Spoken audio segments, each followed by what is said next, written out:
Fiquei pensando, meu Deus, o Vinte não estava cooperando conosco neste instante? Por que essa mudança de atitudes? Miramês pacientemente tornou a me falar. Lancelã, Vinte é uma pessoa de certa bondade, porém na sua lavoura mental cresce o joio com o trigo, que não pode ser arrancado no momento, para que não se perca o trigo também. Deixemos que chegue o dia da safra para ver a separação. Toda violência por agora é trabalho improfícuo que não coaduna com respeito e os direitos dos outros. Nada se perde, portanto o que ele aprendeu e deu motivo para o aprendizado florescerá nas bênçãos de Deus. Agradeci a Deus por tudo que recebi nas luzes desses encontros e partimos. Fernando já havia voltado e volitamos para nossa colônia em pleno espaço, oramos todos em um cântico de gratidão. Consultando consciências. Nós verdadeiramente evoluímos com nossos esforços. Contudo, não poderemos nos esquecer das experiências alheias que nos servem de exemplos. A lição dos outros pode despertar em nós uma força poderosa a nos mostrar caminhos mais convenientes.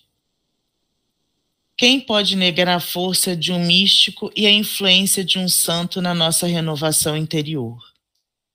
Quem já encontrou tais pessoas, ou pelo menos leu determinados livros, sabe que eles têm o poder de condicionar ideias nas mentes que os observam, cuja reação o levará a orientar sua vida em linhas mais seguras, combatendo instintos até então danosos ao seu coração. Moisés, quando deu início à feitura do livro sagrado, não tinha ideia exata do que poderia ser esse livro. Assim também os discípulos que registraram o Evangelho não visualizavam a força da sua obra diante da humanidade sofredora e carente de paz. Quem já começa a despertar a consciência para Cristo deve procurar, por todos os meios lícitos, o seu maior desenvolvimento.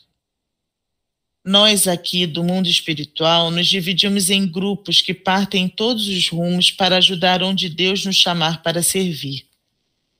Trabalhar em favor da coletividade para nós não tem nada a ver com caridade em benefício dos outros. A caridade é em nosso proveito, porque estamos consultando consciências e aprendendo neste labor grandioso do bem. A doutrina dos espíritos se firmou neste mundo em colunas altamente iluminadas, as colunas do amor e da caridade. Elas são indestrutíveis diante de qualquer situação que venhamos a encontrar. Quem vai contra uma criatura que ama sem exigir o amor? Quem vai contra uma pessoa que faz caridade sem condições? Até a própria natureza fica ao nosso lado, favorecendo-nos com todos os meios disponíveis. Elisa, só um minutinho. Esse primeiro parágrafo eu acho muito importante, porque ele chama a atenção da influência, né? Ele fala dos místicos, não sei o quê, mas que cada um de nós pode ter em quem está ao nosso lado. E isso é de uma importância muito grande, porque às vezes pode ser numa condição dessa, né? Ele faz com muita caridade, como diz aqui, né? Quem vai contra uma pessoa que faz caridade, que ama sem exigir amor, mas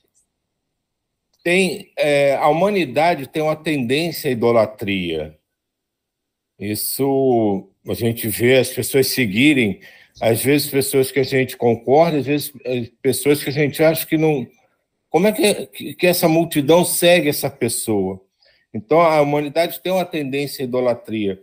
E isso pode se aplicar a cada um de nós aqui, porque em alguns momentos em que a gente está manifestando ideias, está realizando algum tipo de trabalho, a gente pode gerar uma influência e fazer com que pessoas passem a nos ver de uma forma diferente.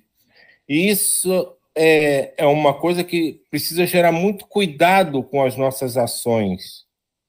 Porque quando a gente passa a ser vou botar bem entre aspas, nesse idolatrado, as pessoas passam a achar que a gente está sempre certo.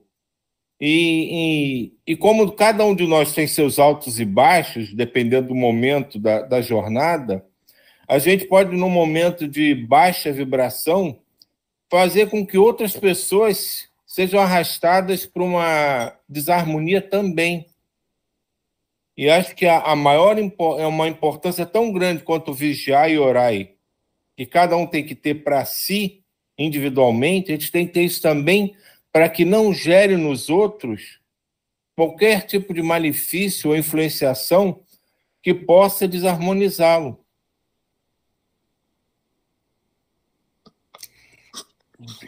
Esse ponto que você colocou, essas pessoas, é muito bacana, é muito profundo. E eu, nesse período, né, dos vários livros que eu fico lendo ao mesmo tempo, tem um livro que eu finalizei anteontem.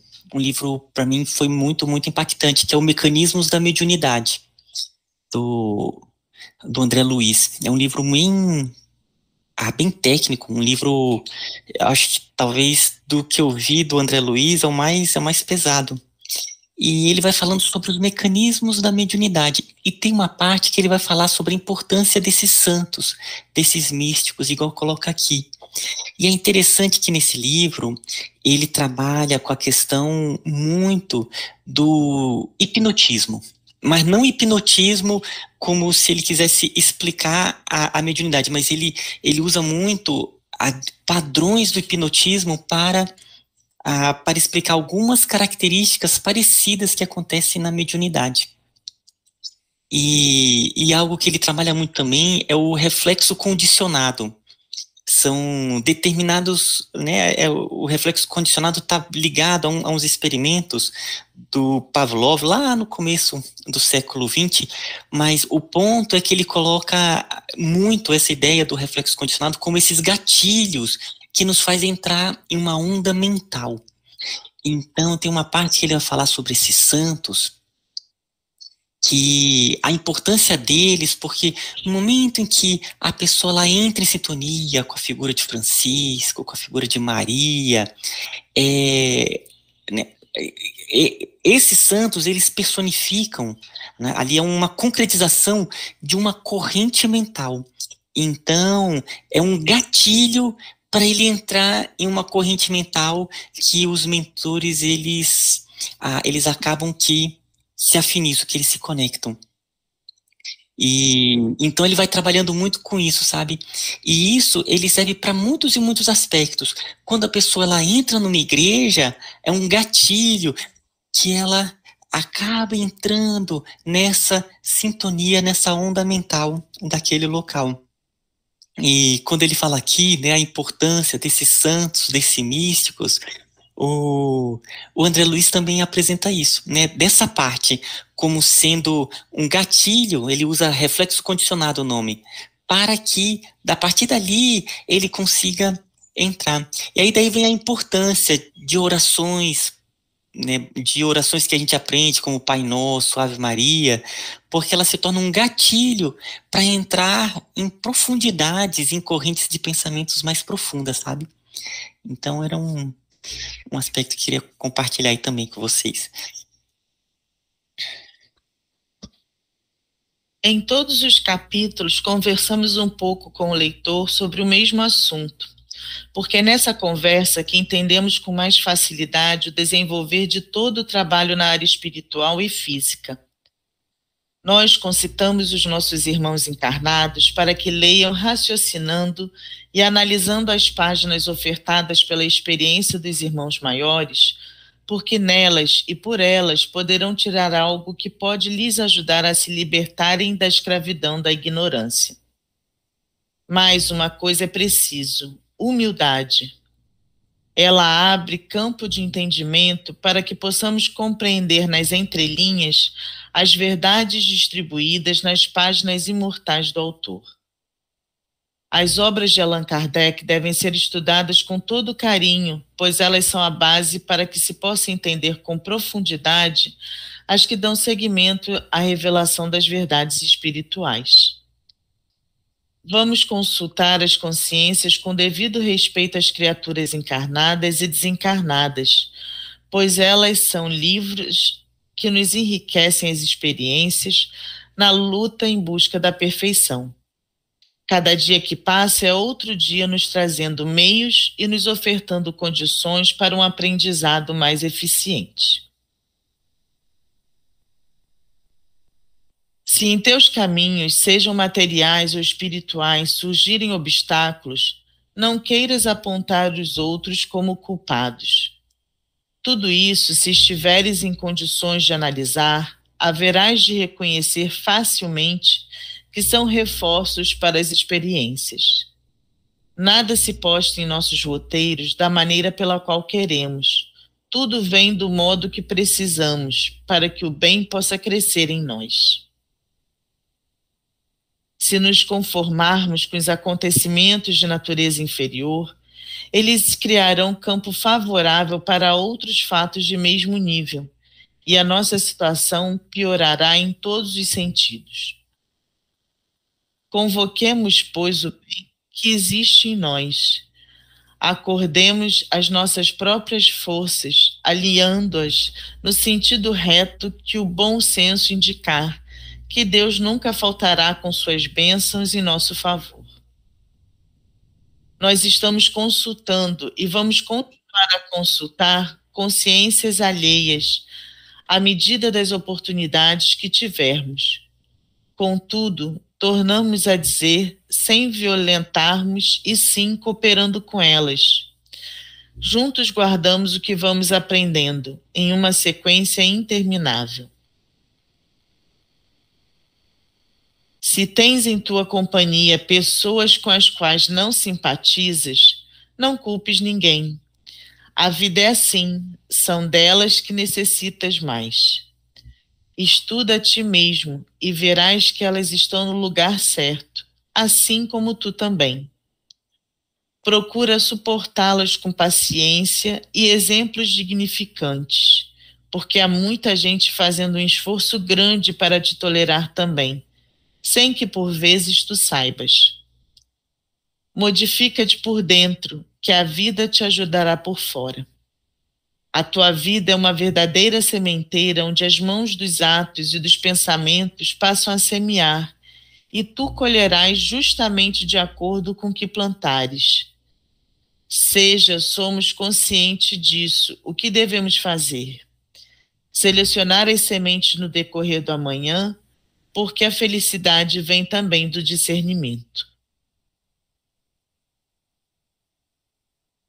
Procura, meu irmão, encontrar a ti mesmo antes que se dê o dia da mudança das vestes, porque se começar no corpo físico o aperfeiçoamento da alma, ficará muito mais fácil o aprendizado no mundo dos espíritos.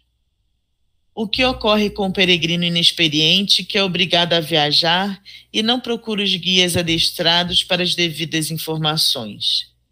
Certamente que terá dificuldades e mais dificuldades. Os espíritos superiores vêm nos ajudar e dar informações, por misericórdia de Deus, para todos nós de como deveremos nos preparar para uma vida melhor. Se não quisermos ouvi-las, sofreremos as consequências desastrosas. Oi, Silvio. Oi. Não, assim, uma coisa que assim, eu acho muito bacana, né, quando ele diz, né, aprende a suportar os outros, porque tem um monte de gente ao teu redor que só te suporta e você nem sabe.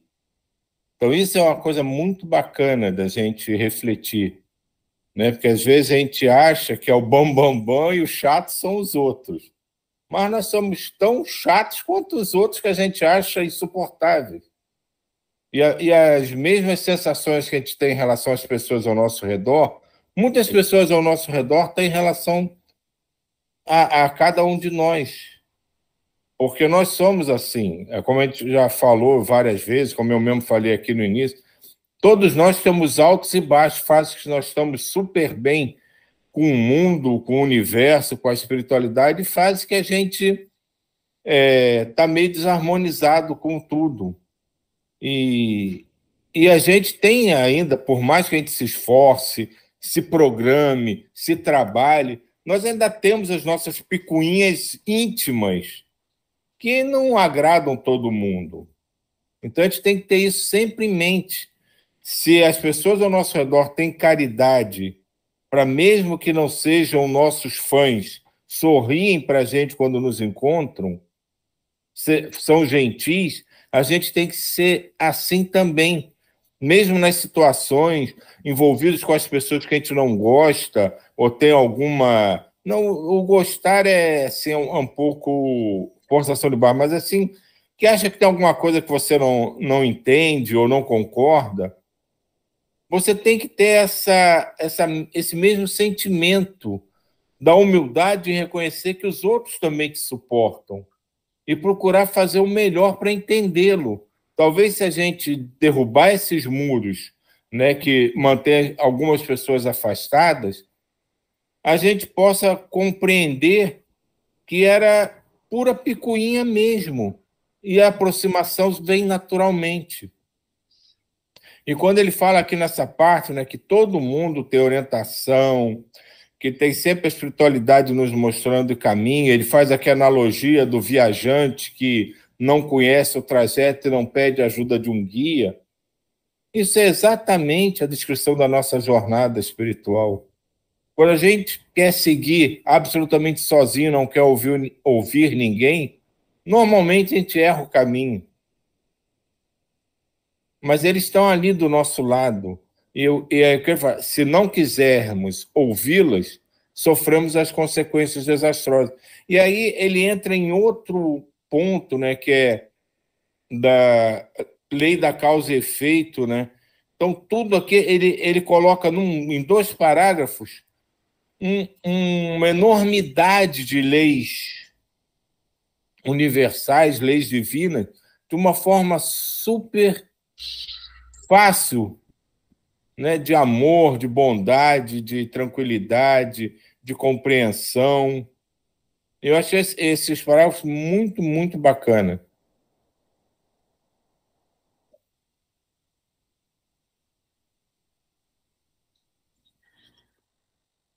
Aqui no mundo espiritual, na faixa em que habitamos, as oportunidades de trabalho são sobremodo grandiosas, e o próprio trabalho nos mostra a senda do aprendizado sem nos obrigar a tais funções. Isso é maravilhoso.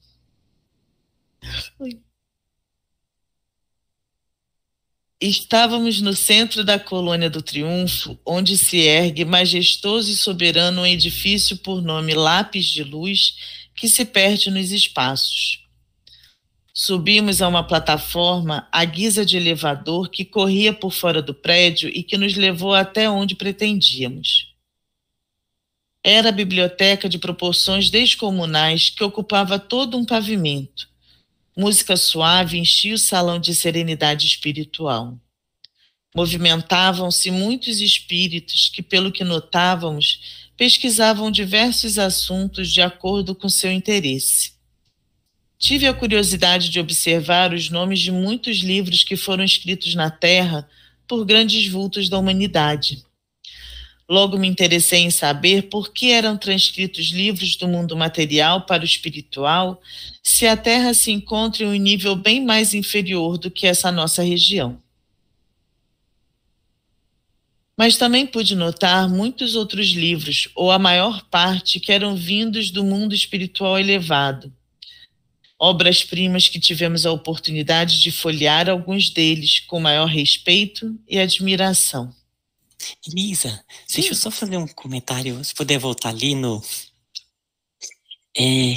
essa parte, primeiro achei bacana, né, mais uma colônia. Aí a gente na quinta-feira falou de toda a variedade de colônias que tem nos seus vários planos. E aqui ele está falando sobre a biblioteca, né, de ter livros, inclusive livros aqui da Terra, né? Claro que deve ter uma quantidade imensa de livros que foram escritos lá. E o que acontece? Tem alguns aspectos aí. Um deles é esses livros que vieram aqui na Terra, muitos desses autores, no momento em que ele reencarna, ele acaba que eles se tornam canais desses livros. né? Então, às vezes, a matriz desses livros, eles estão em planos acima, que acabam que são canalizados, mesmo que ele não saiba, vai vindo aquela inspiração, ele vai escrevendo. E tem outros aspectos também. Costumam ter livros aqui da Terra, porque muitos espíritos que vão reencarnar, dependendo da missão que eles vão realizar, eles estudam vários livros relacionados àquela missão, porque aquela informação já vai ficando no campo espiritual dele. Quando ele chega aqui na Terra, ele vai sentir uma atração por esses livros, ele começa a ler, e a partir dali vem uma série de informações, né, que ele começa a fluir, como se fosse um download mesmo, de vários aspectos ligados à sua missão. Então, essa pessoa ela vai seguir um caminho no direito, então ele já começa a ler livros que sejam livros que vão ser livros que vão lhe possibilitar trazer informações ligadas à sua missão. Então, são esses aspectos que tem. Então, por isso que tem livros aqui da Terra, e muito mais, né, uma quantidade muito maior. E só para terminar, tem uma médium chamada Ivone Pereira. A Ivone Pereira, ela psicografou vários contos do Leão Tolstói. São maravilhosos. Se tiver tem um que eu gosto muito, que é o Ressurreição e Vida, que são vários contos. E o que acontece? Esses contos, eles acontecem bem ali na região da Rússia, da Rússia mesmo, né? Bem ligado àquela cultura, mas com princípios espíritas. E aí, depois eu vendo em um outro material, aquele livro, Leão Tolstói, ele tinha escrito para o astral, lá na Rússia, para eles começarem a assimilar princípios ligados ao espiritismo. Então, o que foi feito foi quase que uma tradução e veio aqui para a Terra, né, através da psicografia da Ivone Pereira, esses livros, mas eles ali foram escritos para começar ter um processo ali de conscientização do povo russo, né? Então vale muito a pena, sabe? Era isso.